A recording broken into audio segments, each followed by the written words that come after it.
are some of the main concepts that Chip's brought to the offense? And furthermore, why do you like him coaching from the box, not the field? Anyone who's called the game would tell you that you can get yourself organized a lot easier being up in the box. Most play callers want to get their next series organized, and I think now with the added part of it being having the tablets and being able to watch the last series. If you just think about it logistically and practically, you have a desk there. You can put your call sheet here. You can put the tablet over here. You can write things down on a sheet of paper. You can't do that when you're on the sideline. So I think he enjoys being up there, being organized, and separates yourself from the sideline, allows you to think clearly. It also gives you a really good vantage point from up there, what's going on, in a series. Great news now is we have these tablets so we can see exactly what happened after the series. But I think overall, just logistically, it's probably easier to call the game from up there. What are some of the main concepts that he's brought that you can get into? Yeah, I think you can see some things. We ran some speed option the other night. That's something we really haven't done a lot of. You see some different concepts that are out there, and certainly has had an impact on the run game and some of the different things that we've done. But more importantly, things that are coming down the road. I also think just understanding the things that our guys do well and that fit our guys. I mean, that's the experience that you just can't you can't replace something like that. And he's been around long enough. He knows what it looks like, and making sure that when we attack another team, we know exactly the structure of what they're doing and what their strengths and weaknesses are. Jared Smalley, WCMA, far left. Ryan, two things, but they're related to each other. Bye week means players now in the modern college football era have opportunities, name, image, and likeness opportunities, things outside of the football building that maybe give them a little bit more time to do that. But then you all, from the football side, have your own organizational structure with NIL. And so I'm wondering, in a week like this, how do you try to make sure kids can take advantage of those opportunities? And how does it work on your side to help them manage their time and understand, keeping the important things important? Yeah. For this week, we're calling it an improvement week because we need to continue to improve. Everybody else in the country is playing this week, for the most part. And so we have to as well. I mean, we got to get each other better. And so each player is going to be given things that they need to improve on from their position coach. We're going to work hard to go out there and practice and work on our fundamentals, but also look at things that we may need to project out, that we may need in both sides of the ball in all three phases. So I mean, that's the number one thing this week, is that we got to stay in rhythm. We got to have a good week of practice, and think of it like a game week. So when it comes to off the field stuff, I mean, it comes down to time management, and these guys understand what the main thing is right now. During the off season, there's certainly great opportunities, but unless it's something that's really pressing, these guys, they need to take care of their academics first, and then football, and then the other stuff, will come down the road. And so, the better these guys play, the more opportunity they're going to have, and they understand that, and they've been great. So we don't see a lot of conflicts, but it all comes down to time management. But I think some of the folks that we've dealt with and that our players are dealing with understand too that once the season starts, those asks have to be far and few between, and the time for that more often is during the off season. Not that there aren't situations that come up, but I think most people are respectful of that. Dave Holmes, WSYX. Yeah, Ryan, I mean, I know Mac bye might not be ideal from your mindset. I'm curious, if you could just structure your own schedule with this new long season, 2 byes, it's a different type of year, how would you want to structure a season? Every year is different. The way that the schedule played out this season, it's a lot different than the last couple when, we knew we had a Power 5 non-conference opponent on the schedule early in the season. So it has allowed us a little bit of an opportunity with some of the newer guys to get them going and let them get their feet underneath them. As we grow, we know that we got a long way to go on this thing, and so it's just been a little bit different that way for 2 reasons. One, just a few more new faces, but also, the fact that we didn't have that Power 5 non-conference early in the season. So not that it necessarily changes your approach all that much, but having a bye in week 2 and, allows you to kind of reassess things, come up for air, figure out where you need to improve and kind of go from there. But it seems like, there's a build up to the season as we're moving forward. So, it's not like, you just kind of, walk into the season though. I mean, that's not the way this game's played. I mean, you gotta, people say it's a marathon. I've said it before. It's not. It's 12 straight sprints as hard as you possibly can go. And I do felt like, coming out of the game, watching the film, that we played hard on Saturday night. I think guys played with emotion, guys played with passion, and that's a good start. That's a good sign. We're nowhere where we need to be. I think the good thing about this team is they would tell you these guys have played a lot of football. Even some of the guys that have come in, like Will and Seth, these guys have played football before. They know that this is just the beginning. Like, we're literally just getting out of the starting gates. But to see the guys play with the energy and passion and effort that we had on Saturday night, that's a good start as we move forward. Rob Aller, Columbus Dispatch. Brian, a lot of changes in college football. We've talked a lot about it.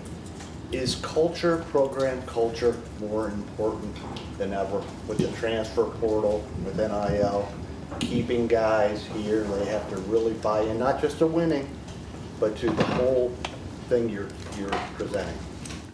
I think if you want to have stability over an extended period of time, yes. Yeah, I think it's very, very important. Now probably more than ever. Yeah. And I think when you're at Ohio State, understanding those that have come before, understanding the tradition, understanding what it means to be a Buckeye is a big part of that. And so during the recruiting process, or even during the acquiring of the 7 transfers that we brought in, they have to understand what it means. You can't just bring in somebody to, be a quote unquote mercenary where they just come in and play and then leave. Like, that's not what Ohio State is. And so our focus is on recruiting great people, developing them, retaining them, which is what we did this year. There's been a lot of talk about, numbers getting thrown out and everything. Well, the majority, if not, 90% of it was retaining our roster. And that's what it's all about. And that's important here at Ohio State, to make sure that the guys who decided to be Buckeyes in the recruiting process, the guys who stuck with us when they had an opportunity to go to the transfer portal, the guys who decided to come back, who had an opportunity to go to the NFL, that we were able to retain them, because there's a lot of talent in that locker room, but the majority of them were already on the team. And that's the recipe, is recruiting great people who understand what it means to be a Buckeye and developing them and retaining them. Cameron Teague Robinson, The Athletic. You talked a lot in fall camp about building off the line draft with the illness that kind of hit the group. Yeah. What have you seen from that group in terms of the depth showing it on the field, and then what do you feel like you saw from Akron to Western Michigan last week? Hard to tell. I think it was cleaner. I think there's still, this is everybody across the board. You look up at the end of the game and score is what it is. We weren't looking at the score, but there was effort. There was good plays. There was one play, Josh Fryer's running 50 yards down the field. There's a couple plays where Tegra's taking somebody and finishing them into the ground, like Seth McLaughlin up at the second level finishing guys. On the long run or the long throw to Jeremiah, where he turned and obviously ran away from everybody. Josh Simmons, which everyone's looking over here, he's finishing a guy into the sideline. That's to me what we need to continue to work on and focus on and build on. That being said, I think that things were cleaner, but it's just a start. Bigger challenges ahead, but there is encouragement out of that group, and I did think that the guys who came in the second half and the O-line was a group that, again, was it perfect? No. But I did feel like coming out of this game, it was better than it was the last couple of years, where we were finishing at the end of games. Guys were competing. If you don't play 15 plays, you can't grade out a champion. But if you grade out over 80% and play less than 15 plays, we call it honorable mention. There was a long list of honorable mention players coming out of this game, and a few of them were on the O-line. Deep right, Jeremy Birmingham, Kings of the North, the podcast. Right, the improvement week thing, where did it come from, number one? But number two, how did the team respond to that idea of being challenged this week, as opposed to in the past maybe an off week would be a take a deep breath week? How have you seen the guys respond to that, and Where did the idea for this come from? Well, when you look at it, you don't usually have 2 bye weeks. I think maybe there's been a year where we did have 2 bye weeks. And especially this early in the season, it's just these guys are hungry. You know, they don't want to rest right now. They feel like they got momentum coming out of this game. Now, at the same time, you know, we're not going to practice on Saturday or Friday, so they do get an opportunity to catch their breath. But we are going to work Tuesday, Wednesday, Thursday because they understand how important this is, how early it is in the season, and they don't want to lose their edge either. They know they have to get better. So when you have a group of veteran guys who understand that, you know, we're only 2 games in and we got a long way to go, they get that, they embrace it, and so we'll get, you know, the guys who are the 1s and 2s and the older guys some reps. But they know how important it is when Denzel Burke gets, you know, taken out of the game that, you know, Jermaine's got to step up into the game. And, you know, that's just one example. Or Austin Saraville had to play the first couple games because Donovan was out, or Arvell Reese, you know, got thrust into duty. So, you know, I think you saw guys at the end of the game like Aaron Scott got his hands on some balls. You saw the running backs run well. You saw Jalen McClain make a tackle for a TFL. So we need to continue to work to get better. We got a long way to go. But that includes the older guys too. I mean, you know, these guys want to get better and continue to work on it, and so the position coaches will let them know what they feel like they need to focus on this week, and then we go from there. Did you get any clarity on what they were calling that targeting penalty for? I did, and I think that there was, a couple different opinions of that after the game. And I guess that's all I can really say. But, that's all I can say. I wish I could say more. Joey Kaufman, Columbus Dispatch. Ron, you guys had a later game last week and a chance to watch maybe some of the earlier games. Did you get a chance to watch Kyle at Syracuse, and just what have you made maybe of his start to the year? No, look, he's off to a great start. I've only seen a few highlights, and looks like he's doing a great job. And looks like the first couple games he's gotten a good rhythm and got a great win this past weekend. And so, happy to see him doing well so far this season. Have you gotten used to in college football seeing so many guys who were once connected with your QB room like playing elsewhere? I know it's a lot different. You see Quinn had a great win obviously this past weekend, and Joe, and obviously we've had our great quarterbacks here as well. But it's the way of the world, and I think that's one of the reasons in recruiting that, and we sell that to guys too, is that when you come to Ohio State, you're going to get developed at a high level at every position. But at quarterback, I take a lot of pride in that, and the fact that we develop guys at a high level, and that even if you were to leave, we don't want you to leave, but even if you were to leave, it's still time well spent and invested. And so, you're happy when guys go on and do well, even though, you want to retain as many guys as you can. That's our whole culture, but it's just the way of the world. So, happy to see Kyle do well. He won some great games here and poured a lot of effort into the program. So, but it's like that with I think Joe Royer's doing well down at Cincinnati, and so we follow those guys and want to support them. Austin Ward's podcast. Ryan, what have you learned about Will through those 2 starts, and what would be the improvement week challenge for him? I think for us, seeing Will out there, it's all new, it's fresh, his first game, quote unquote, but he's played a lot of football. He's got a poise out there. He's got a command out there that you can feel. I don't know if you guys feel it watching it, but I feel it on the sideline. He's able to take the practice and the meeting to the game, where sometimes when you get into a game, like they don't see it, and the information coming back is like, whoa, we got an issue here. He sees it. I think, and I said this like during the preseason, I didn't feel like we'd get an idea of the type of impact that Will would make until he was actually playing in a football game. That's just kind of the way he is because of his size, his ability to run. You've seen him extend some plays. You've seen him now with his feet a little bit, which will continue. And he's made some very accurate passes. There's other ones, though, for sure that I know he wants back. And to me, it just comes down to his feet, and we'll continue to work on those type of things. But it's like anything else. The more comfortable you are, the more reps you're getting. Even the plays that we're running in practice that we're maybe not running in a game because we didn't get to them, those are all, the more he does them, the more comfortable he's going to do. The timing, you're learning. When you do them for the first time, after you do them for a while, you're remembering. And he's done a pretty good job of only taking a play where he's only repped a few times and putting it on the field. And we're going to need to continue to do that. But I think as time goes on, you'll start to see that ball come out of his hand, with even more and more rhythm and more pace. Dan Hope, Lebanon Warriors. Ryan, we saw Jaden Ballard kind of make a mistake fielding the kickoff. Are you guys comfortable with him continuing to be that kickoff returner, or are you guys still vetting other options there? We think that Jaden Ballard had a really good offseason. He was recognized as a gold individual during the offseason, which is significant in our program. So we've given him the opportunity to return kicks and a couple punts here. But the number one thing is taking care of the football. So that has to happen. And we believe in who Jaden is, but at the end of the day, we got to take care of the football. So we are going to evaluate it during this week and make sure that we're doing the right thing.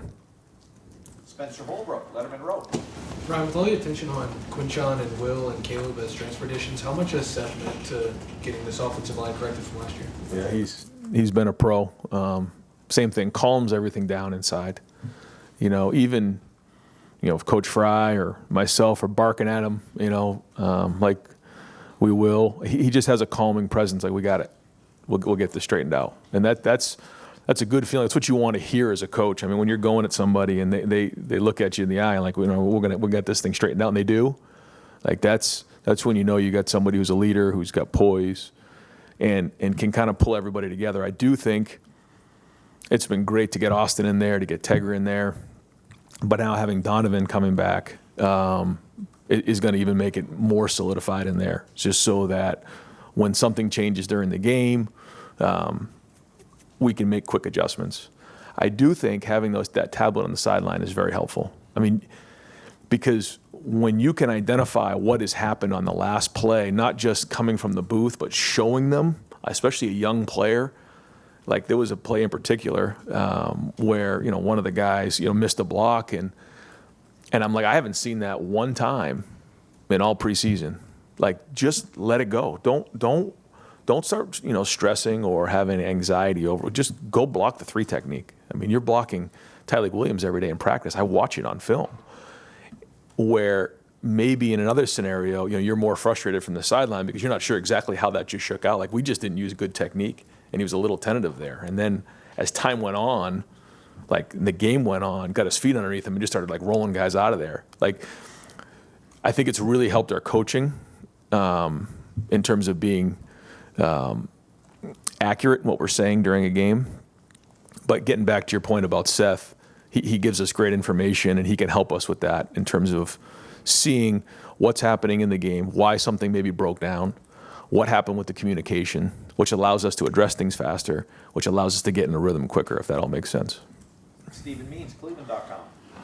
You mentioned after week 1, just Chip Kelly's patience with sticking with the run game, even when it wasn't necessarily working. You also kind of admitted that maybe you would have gotten frustrated in those moments. I asked that to say, now that you're not, I know I've been asking call and play class for a while, I feel like, do you feel like you're more demonstrative on the field now, that you're not necessarily in your play sheet, you don't have to necessarily worry about that play by player, so it frees you up a little bit in how you're reacting to things out there, because that's Chip and Jim's job upstairs to maybe be a little bit more poised in those moments? I think when you're calling plays, it's first off, it's hard to be anything other than calm, because you have to get your thoughts together. You have to get your next series of plays ready, your next third down calls. You have to communicate while the defense is out there on what just happened and make those corrections. I mean, there's a lot going on during that time. And then when the offense is out there, I mean, you're calling the plays, you're getting the personnel grouping in there. So there's a lot going on right there. So to get too much involved with everything else, it's not that easy. When you're not doing that, now I can just be myself and just chase everybody around. And to me, like, that's been, I've enjoyed doing that. I've enjoyed being with the defense and being with the special teams and barking at everybody. And, but that's typically how I am in practice. It's just when you're in a game, it's a little bit more difficult to do that. So I have enjoyed that part of it so far. And, so we'll just keep growing from it. But it does allow me the opportunity to have my eyes up and involve with everybody and take part in all the emotion. Does it allow you to maybe fight for things a little bit more? Like there was, I think, Brandon Dennis's catch. Like it seemed like you were fighting for whatever you were fighting for down there for a good 2 or 3 plays after it happened. Well, when you have the calls, you got to call the next play, and you can't get in it. But I mean, yeah, I mean, I'm gonna fight for everything we have, and fight for every possible inch. It doesn't matter what the score is. That's my job as the coach, because these players are counting on me to do that. And but not having to call the plays has certainly allowed me more of that opportunity to be more involved in the game management. Seeing the clock, communication on all 3 phases, encouraging the players, and everything else. Pat Murphy, 24/7 Sports. Ryan, you've talked a lot in the offseason about playing depth, and obviously you guys have been able to do that these first 2 games. But down the road, those opportunities, I assume, will decrease. How do you still work in those guys? I know it won't be as much, but how do you continue to make that a focus in games that maybe the opportunities aren't as obvious? Yeah, I think we had over 80 guys playing this game. Yeah, so good for team morale, good for evaluation at each depth, or in the depth of at each position. I think each position is different. Like, I know Larry's going to roll multiple guys at defensive end. He wants to roll guys at defensive tackle. And if guys like K-Mac and Hero, continue to build and grow and those type of things, then they will.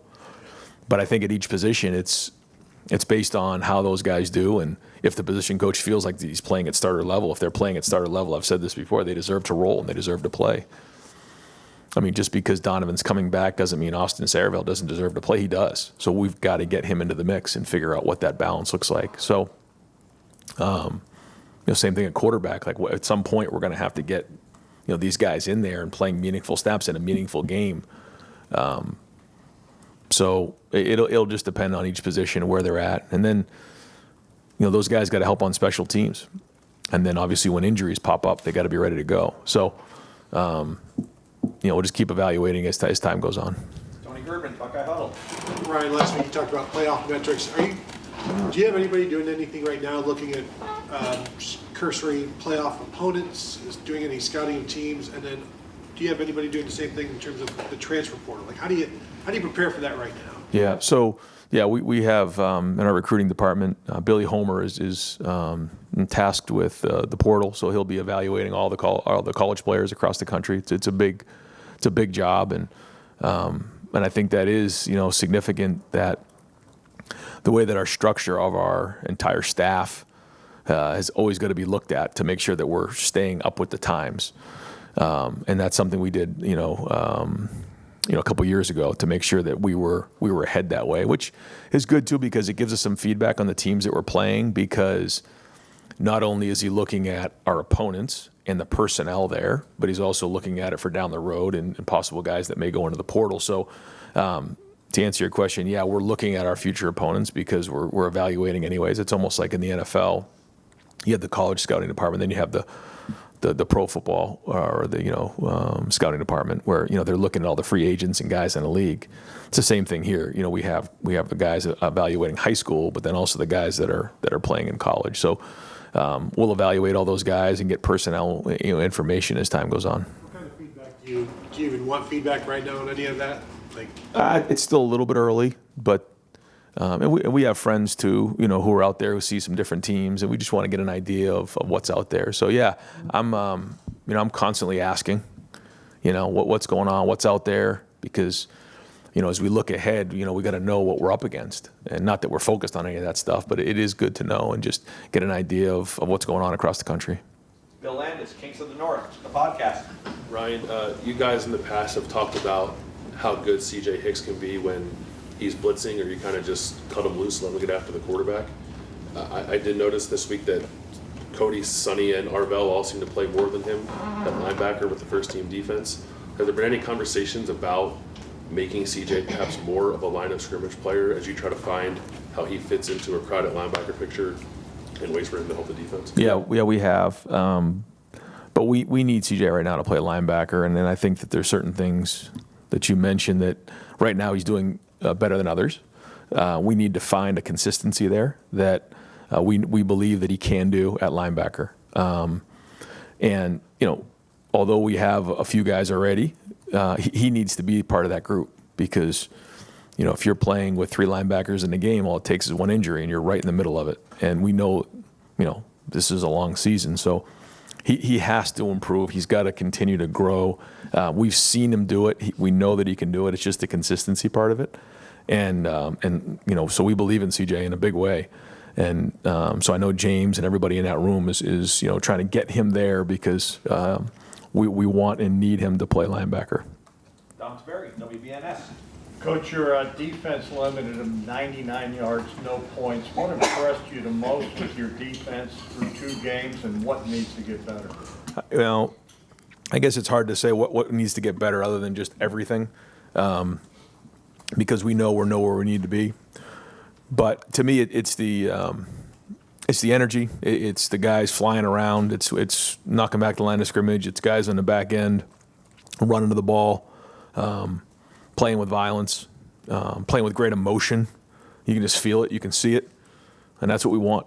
You know, there was a couple 3rd down conversions, but that was about it. I mean, they pretty much dominated like we thought they could. And when you get off the field on 3rd down against, you know, teams that are going to try to, you know, shorten the game on you, that makes all the difference in the world, and certainly just takes a lot of stress off the offense. Now, it certainly helps when the offense is scoring touchdowns like they are, but some of those 3rd down stops were huge. You know, in the first game, certainly the defensive scores were big. And it's been good to get a lot of guys reps. But you know, all these guys, well, maybe not all of them, but the guys who have played a lot of football know that this is just the beginning. We got a long way to go, and we got a lot of big challenges coming down the road. Bill Rabinowitz, Columbus Dispatch. Yeah, granted, the opponents you played have obviously not been great, but you've outscored them 108-6. I don't think the other team's gotten in the red zone, if I'm right about that. But a coach is designed, you're built to worry about things. What is keeping you up at night, or what's the thing that's foremost in your mind about, okay, I got to be on guard about this? Well, and that's why you start from the beginning as a coach, and you just say it's not about the opponent, it's about us, it's about our standard. Well, what is the standard? Great, a champion, be the hardest playing team in the country. So we know what the standard is, and that's what we have to focus on, is the process, not the result. And when I say, like, once we got going in that game, like, I didn't even know what the score was. Like, it was, and I feel like the whole team was that way. Like, we just kept playing and looked up at the end, and that was the score. And I thought guys were competing in the second half, and so that was good. But it goes back to our practice. And, you know, if we can practice the way that we did on Tuesday and Wednesday, even Thursday, then, you know, we can be hard to beat. But we have to continue to do that. We have to keep bringing it every single day. And, you know, it's that competitive stamina that I've talked about before, you know. So it's just the beginning, you know, and I know everybody's, you know, excited about, you know, how we played the last couple games, but, you know, it's just like anything else, you know, whether it's criticism or it's praise, it's all noise. And so, you know, we can't get caught up in any of that stuff, and we got to get back to work and have a great week of practice this week and keep moving forward. That's one follow about the tablet. What view are you getting? Are you getting the 22 view, or are you getting the TV view? I mean, what are you able to see? Is it instantaneous, I assume? Yeah, we get it after every drive in all 3 phases. So, you know, you get done with an offensive drive, you go over, it's uploaded onto the tablet, and you get to see the sideline, you get to see the end zone, and then you do see the TV copy as well. So there's 3 different views that you're able to see for each of those plays. And then same thing will happen on special teams. Once a kick happens, you're able to go over, watch the kick, and those 3 views. Apologize to those who I can't get to today. We're going to wrap it up with Tim May, Letterman Row. Thank you, Jerry. Just a quick point first. So what's the coaching point with Denzel Burke after that play? He got hit in the side of the helmet. You understand what I'm saying? I do. So what is the coaching point there that you make with Denzel? Yeah, I didn't really give him much of a coaching point there. I thought he was giving great effort. You know, I told him in the moment, I gave him a hug and told him there's not much we can do about it right now. And then I'll try to make sure I go to bat for you the best I can. And that's what I did. So you went to bat. Number 2, Ty Hamilton, in a nutshell, kind of like his brother, you know, just matured as he went along and stuff.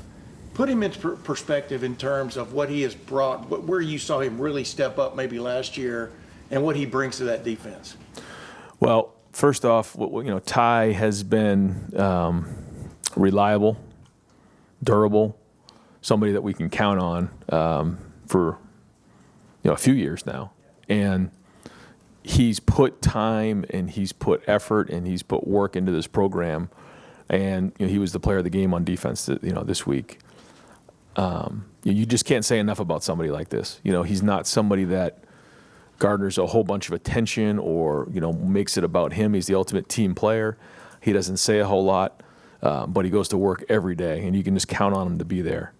And those are the people that a great team needs. A foundation of people who are unselfish, hardworking, understand what it means to be a Buckeye, and now he's become a very, very good player. And if he can continue to play and take off from where he was on Saturday night, then you're looking at an all-conference player for sure. And what does this start do for Jeremiah Smith? I mean, are you reminding him things are going to get tougher? I mean, how are you approaching it with him in the stepping stone fashion that this season seems to be lined up to be? He's disciplined. This is not somebody who, I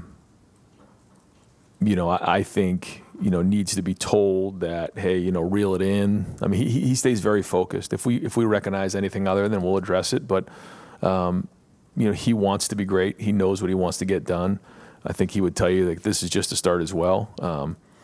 I think he's always envisioned himself in this role and having an impact like this right from the jump. We talked about that during the recruiting process.